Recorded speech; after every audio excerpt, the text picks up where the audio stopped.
Om Namo Bhagavate Vasudevaya.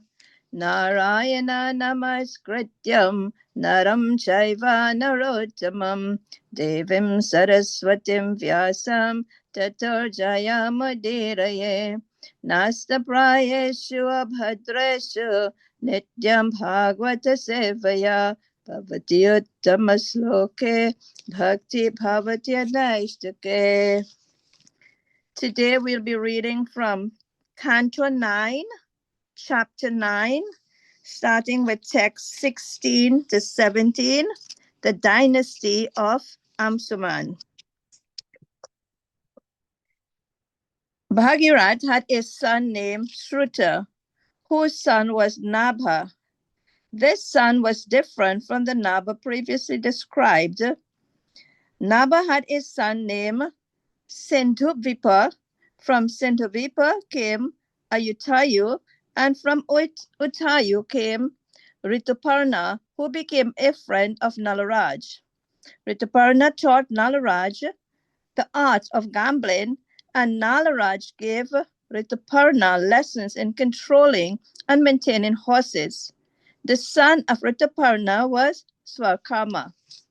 Text 18. Swarkama had a son named Sudasha, whose son, known as Saudas, was the husband of Damayanti. Saudas is sometimes known as Mitrasaha or Kalmasapada. Because of his own misdeed, Mitrasaha was sonless and was cursed by Vashishta to become a man-eater Rakshasa. Text 19. King Parikshit said, "O Sukadev Goswami, why did Vashishta, the spiritual master of Saudas, curse the great soul? I wish to know of this. If it is not a confidential matter, please describe it to me." Text 20 to 21. Sukadev Goswami said, once Saudas went to live in the forest where he killed a man-eater Rakshasa, but forgave and released the man-eater's brother. That brother, however, decided to take revenge. Thinking to harm the king, he became the cook at the king's house. One day, the king's spiritual master, Vashishta Muni, was invited for dinner, and the Rakshasa cooked served him human flesh. Text 22.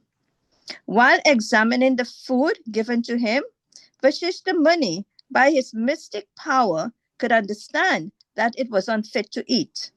Being the flesh of a human being, he was very angry at this and immediately cursed Saudas to become a man-eater.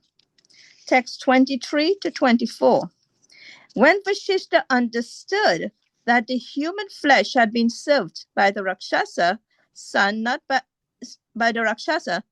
the king, he undertook 12 years of austerity to cleanse himself for having cursed the faultless king. Meanwhile, King Saudas took water and chanted the Sapamantra, preparing the cursed Vashishta.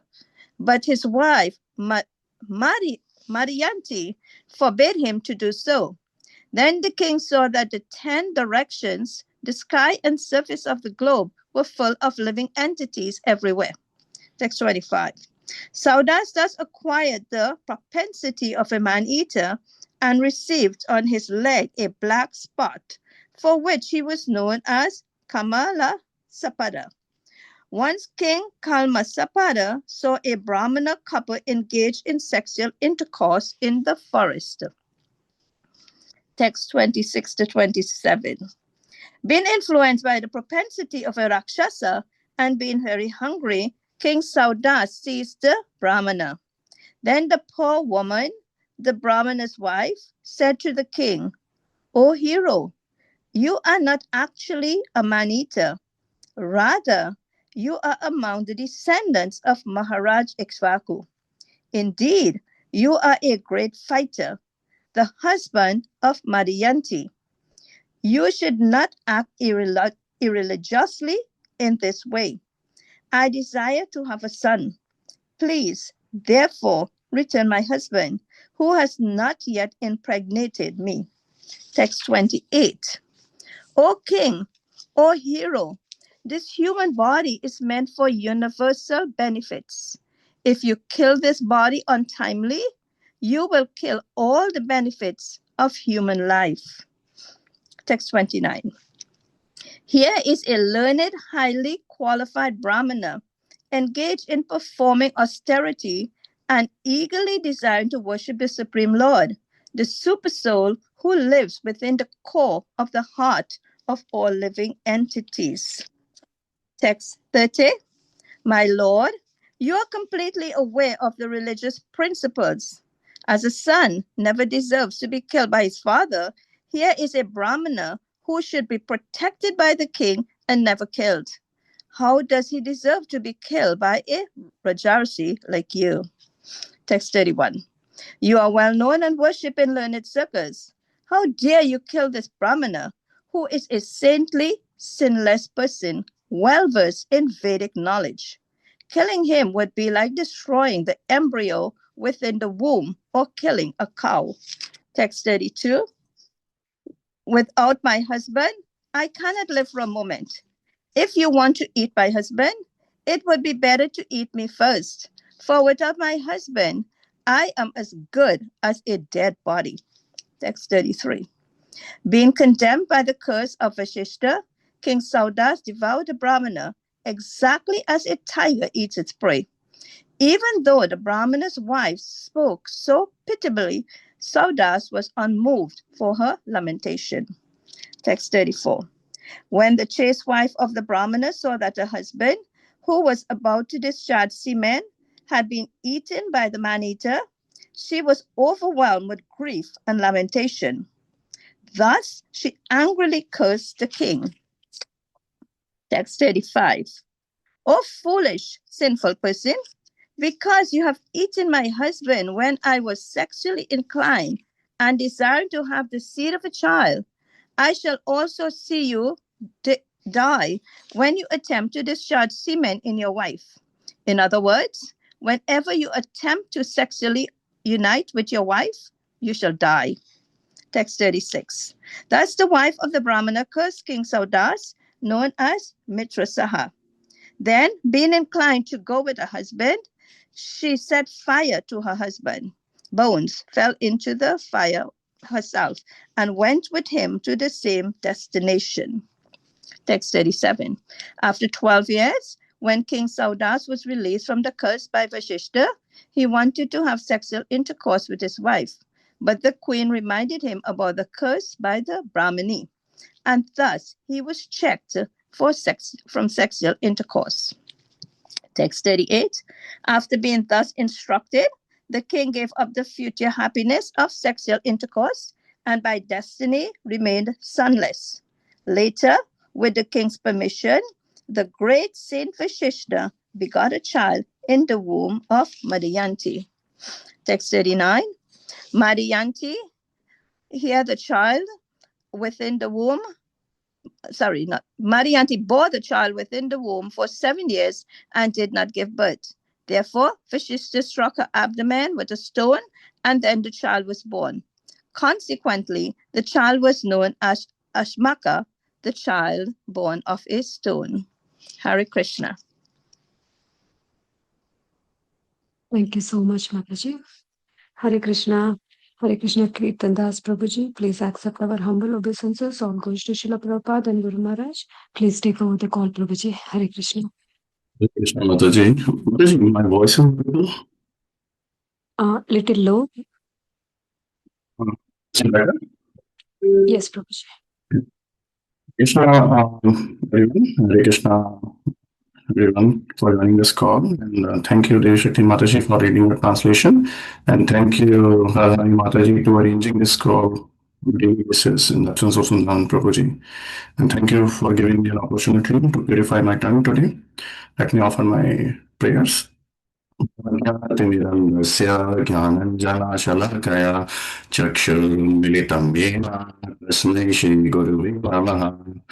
नमो विष्णुपादाय Krishna Prishtaya Bhutale Srimati Bhakti Vedanta Swami Namine Namaste Saraswati Devi Gauravani Pracharini Vishesha Shubhati Pashyate Deshitarini Jai Shri Krishna Chaitanya Prabhu Nityananda Shri Advaita Gadadhara Srivasadi Gauri Bhakti Vrinda Hare Krishna Krishna Krishna Hare Hare Hare Rama Rama Rama Hare Hare Hare Krishna Krishna Krishna Hare Hare Hare Rama Rama Rama Hare Hare Gangavati Vacharam Pangulangai Yatkipatam Shri Guru Divitayanam Padmapadam Shri Chaitanya Ishwaram.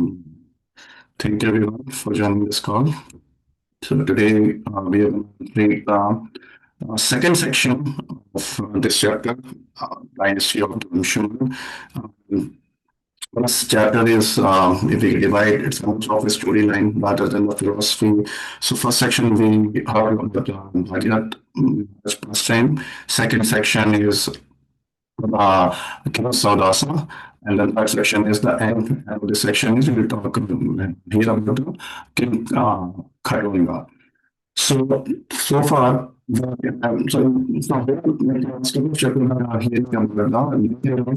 Ishwaku, the Sun Dynasty, from which later on we know like how where the Lord Chandra appears later in this dynasty, same dynasty. So it's like how from now, Marichi, then from Marichi, Kashyapamuni, then from Kashyapamuni, Vishwasan, Sun, then Karan, which is Vaisraman. Ishwaku was the sixth generation of this dynasty, and then from there on, this lineage continued, and then Saga Maharaj came, King Saga, and we heard from the last two chapters how the Saga Maharaj performed Ashwamedh again. So the 32nd generation.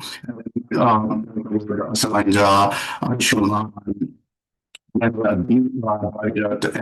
now from Bhagavad, it eventually, I'm going to hear today, Srivastava. He also called Mitrasaha. Mitrasaha means a sunless king. So we have seen like how kings desire to show the yagya from universal. So he can showcase that he is great in this universal affair. And then suddenly lost disappeared from the earth surface. And then we heard how 60,000 son went to search for the person, and then they offended the Lord couple. And then he was a wolf. And then as soon as the Lord couple opened his eyes, he went all of them into ashes. And then King Saga saved Anshuman, his other son, and then finally Bhagavad King Bhagavad was able to please ages. First of all, he came a couple, and then again, 60,000 son. Sorry for the disturbance. Your voice is breaking, Prabhuji. It's not clear. Okay. Just give me a minute. Let me.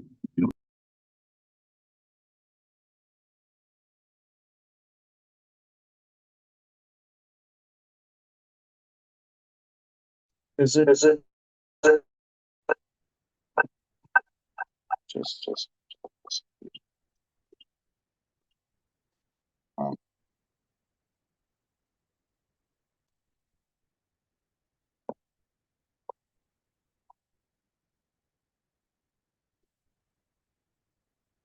Just give me.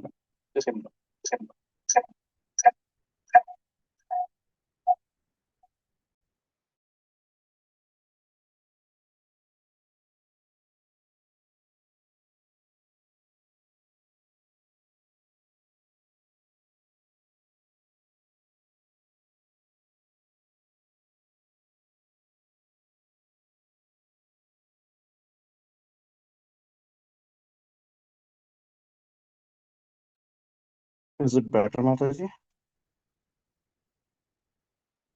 Hare Krishna.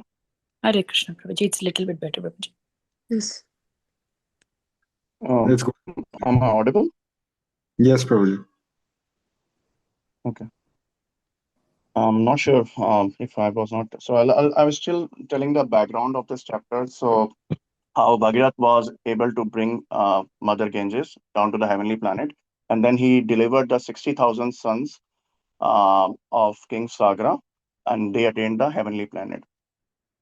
So now we will hear like um, so Bhagirath, King Bhagirath, all tapasya, please the Mother Ganges, because Mother Ganges told like, nobody can, hold me. So then he convinced the Lord Shiva, then that's how the Mother Ganges convinced to come to this earthly planet from heavenly planet. So in today's section, we will discuss basically the fall and the redemption of King Sodasa. So in the text 16 to text 18, we'll talk about like how Bhagirath Maharaj lineage from Bhagirath, Shruta came, and then from Shruta, the King Nabha, then Sruddhavipa, then Ayuttayu, and then Rutaprana, and then Sharvakama, then Sudasa, and then son of Sudasa is Saudasa. Saudasa is also called Kalmashapada. Kalmashapada means a person whose leg has a black spot.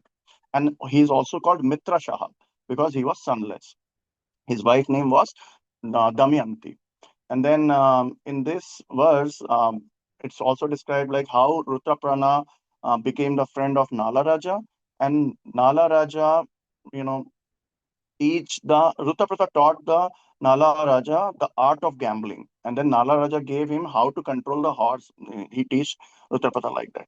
So Prabhupada explained in the purport like the gambling is an art for a Kshatriya, and then he discussed about how Pandavas, with the mercy of Lord Krishna, lost everything in the gambling because they got the mercy of the Sri Krishna, and then that's how the whole Mahabharata everything came into picture.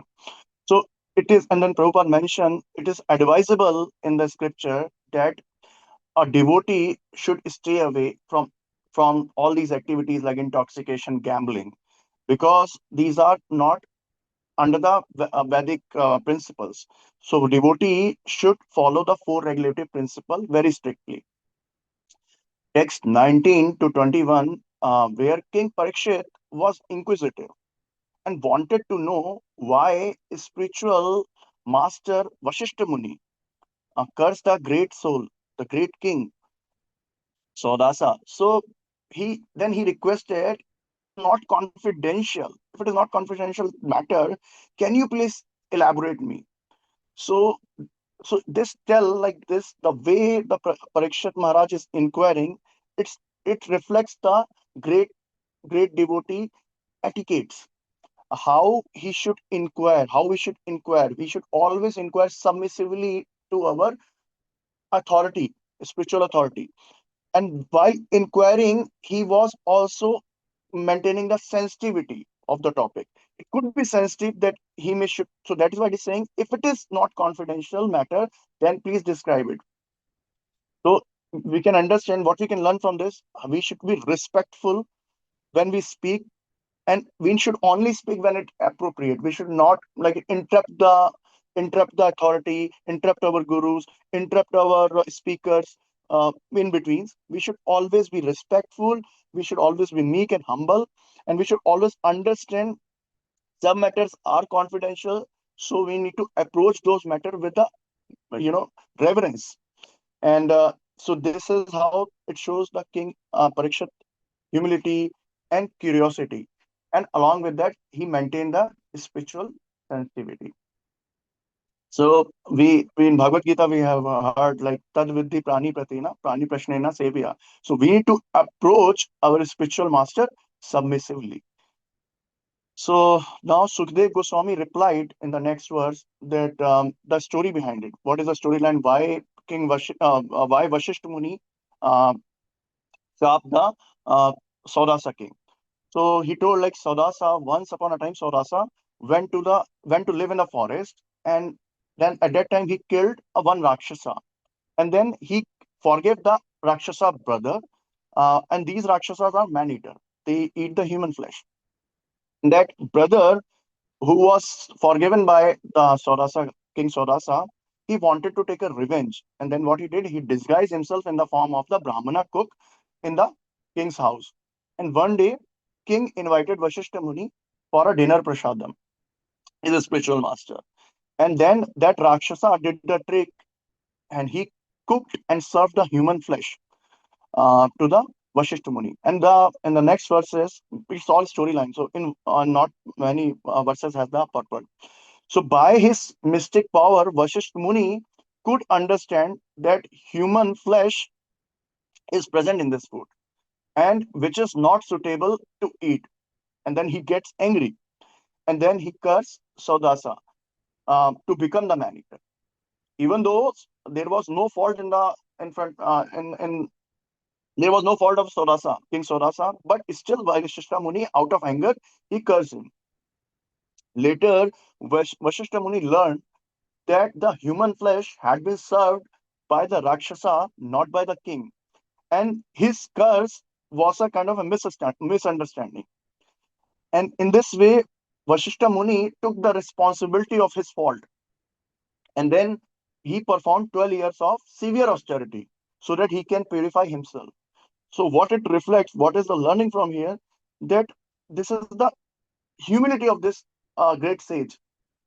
He did not say like, okay, this is not my fault. He can hide. Oh no, this is not. Whatever I've done, he can. He did not try to justify. Okay, I cursed the King Sodasa, and he deserved to be cursed. No, what?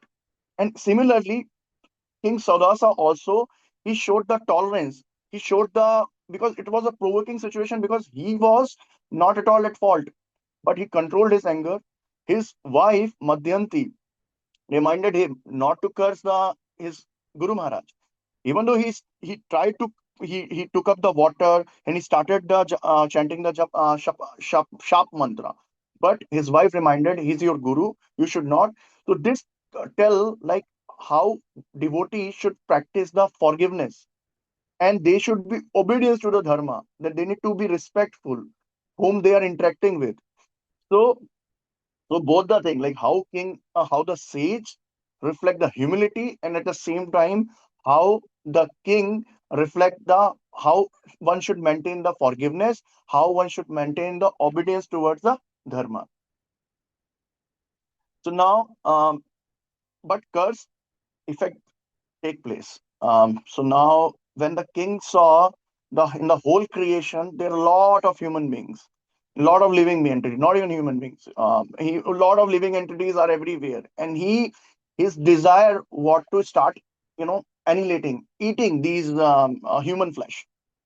So then Saudasa, because acquired the propensity of the man eater, and that is where he received the black spot in his leg. That is why he was called Kalmashapada, a black spot in his leg.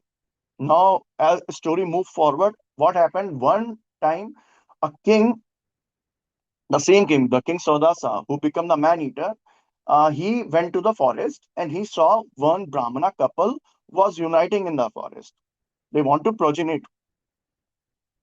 And in the in the from text 26 to text 32 talks about that Brahmana's wife prayers uh, towards the King Sodasa. She was continuously trying to request King Sodasa not to eat his husband. But um, King Sodasa was afflicted by the hunger. The word came Shudrato, because he was afflicted by hunger. And then because of he was influenced by the um, uh, curse of the Vashishta Muni, and he uh, developed the tendency of Rakshasa propensity to eat the human flesh. And that's why he seized the Brahmana, how a tiger sees the prey. So then immediately Brahmana wives started glorifying on the king, like, you are not a man eater, you are a respected king, you are a descendant of the Ishwaku dynasty, you are a great fighter. How can you eat my husband who is a Brahmana? And then you are a husband of Madhyanti. She tried to praise the king. You should not act irreligiously. And I have an intense desire to have a son. Please return my husband. In this way, she was continuously pleading to the king and reminded his greatness, and then reminded him that he need to follow the Dharma. He's a great king. Um, so what we can understand from these couple of verses, we as a living being, I'm talking about myself, we reject the sometimes the dharma because of the influence with these materials, three modes of material nature. And then the hunger described, the hunger for eating the human flesh, what king has shown, it is our hunger for our material desire, which always increase when we reject the Krishna consciousness, when we move towards the Lord. And this voice of the woman, uh, it reminded us, we can relate this woman's voice with our inner voice of our soul, which try to awaken ourselves, our spiritual connection with the Supreme Personality of Godhead. Like how woman was reminding this king his spiritual connection, reminding his king he's the descendant of the Ishwaku dynasty, so that you should forgive my husband. So similarly, this inner voice try to teach us every time whenever we are doing something wrong. This is not correct. This is adharma. This is not. I mean, this is not under the regulative principle. And it also reminded us we are not getting the pleasure because we are always a pleasure seeker. Our soul is pleasure seeker, and when we are not getting the pleasure from this material activity, we feel the vacuum. And then that soul will keep on reminding us that you are chewing the chew, same chew. So try to avoid that. Try to seek the higher pleasure. Higher pleasure will be in the lotus feet of Krishna. But because of the like curse, like how he got cursed, similarly we got kind of curse of this external energy. That's why we are trying to see the pleasure in these material objects. So now woman said, if you kill the my husband untimely, you will kill the benefit of the human life. And then Prabhupada reflects the importance of human life. He depicted the verse from the Narottam Das Thakur. The Hari Hari Viplave Janma Ganainu Manushya Janma Paye Radha Krishna Na Bhajiye and Janiye Suniye Visha Khainu. So what Narottam Das Thakur is saying here, that we are trying to enjoy this material world, knowing the fact that this word is we are trying to chewing the chew, and this human birth is not meant to enjoy this material world, because that is we are wasting the life. The real purpose of this human life is to worship the lotus feet of the Radha and Krishna. And even though we know that our inner soul is telling again and again, repeatedly it's telling that we are wasting our life, but still we are lovingly eating this poison. In the text 29 to 31, now again this Brahmana wife is uh, request the king Sodasa that my husband is not the ordinary Brahmana. Like sometime, like we say, like Brahmana as a birthright. Sometimes people are from birth they are Brahmana, but their activities not qualified for from Brahmana. They are not performing the Brahmanical activities. But here, this woman is telling he's not a superficial Brahmana. And while he is performing all the Brahmanical activity, so he's performing the austerity. He's desiring to serve the lotus feet of the Lord. And Prabhupada reflect here the duty of Brahmana is to know the Param Brahmana. To a Brahmana is who can connect a living being to the supreme soul, which is supreme personality of Godhead.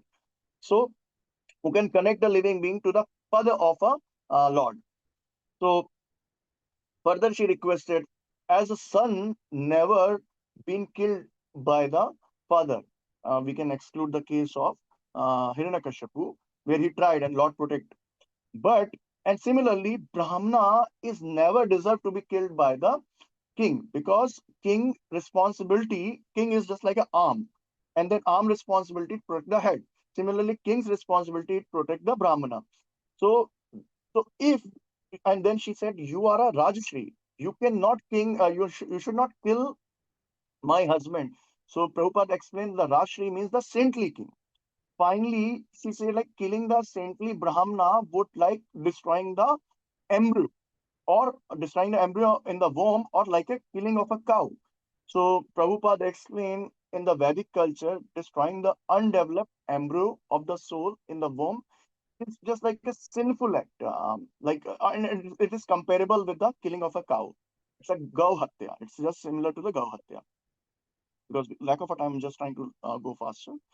In text 32, now finally Brahmana wife said like it would be better if you can eat me first because I will be like a dead body if you kill my husband.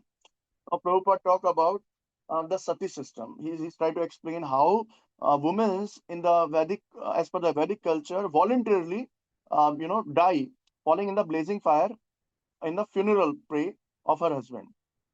But it was a voluntary system with the will of the woman. But eventually, later on, that pratha got changed, and the people was trying to force the woman into that system.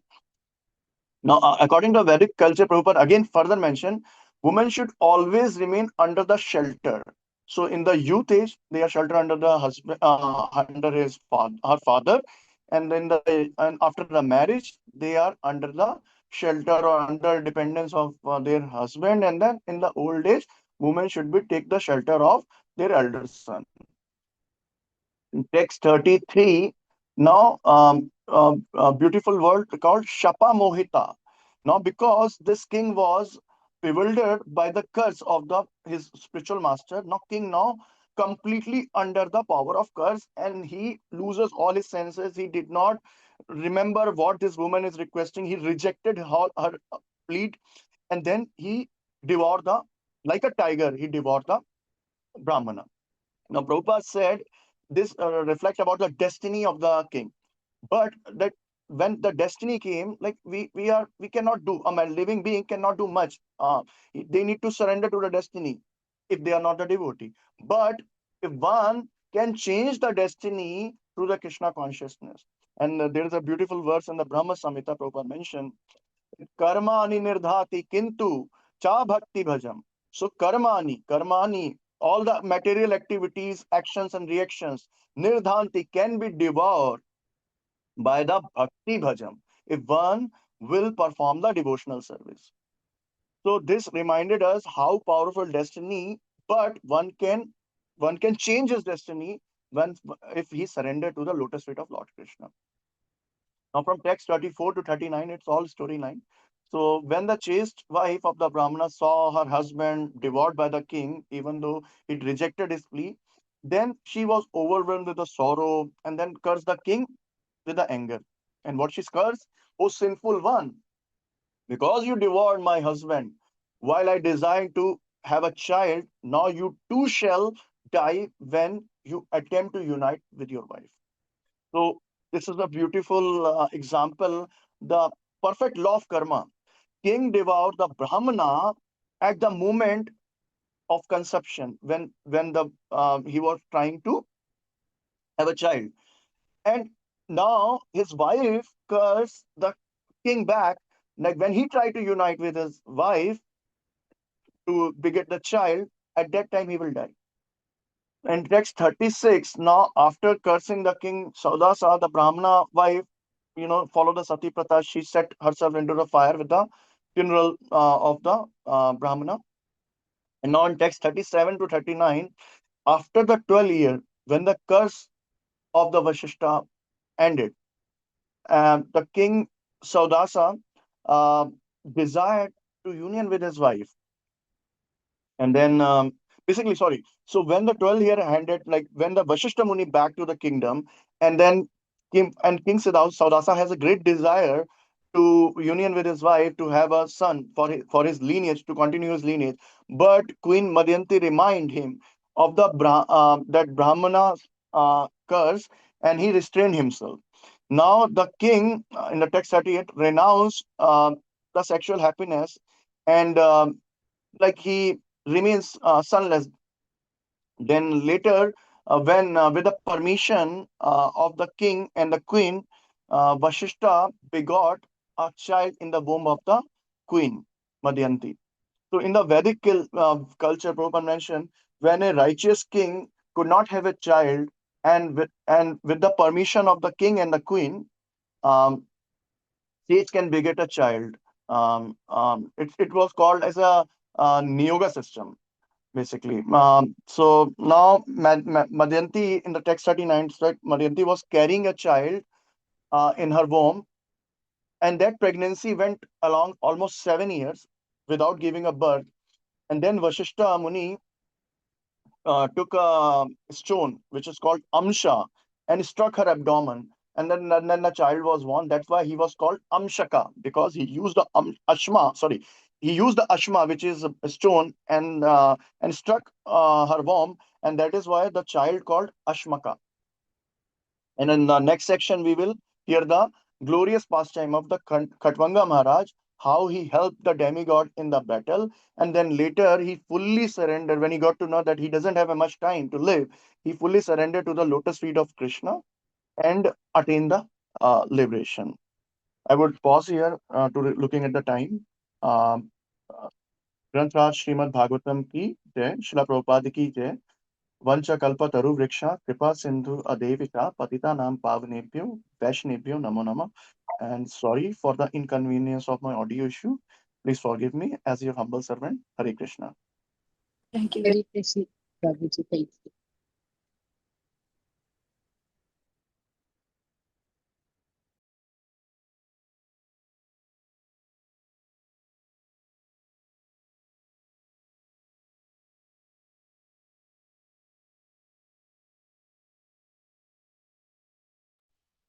Thank you so much, Prabhuji, for a very beautiful class. Hare Krishna, all devotees, for joining the class today.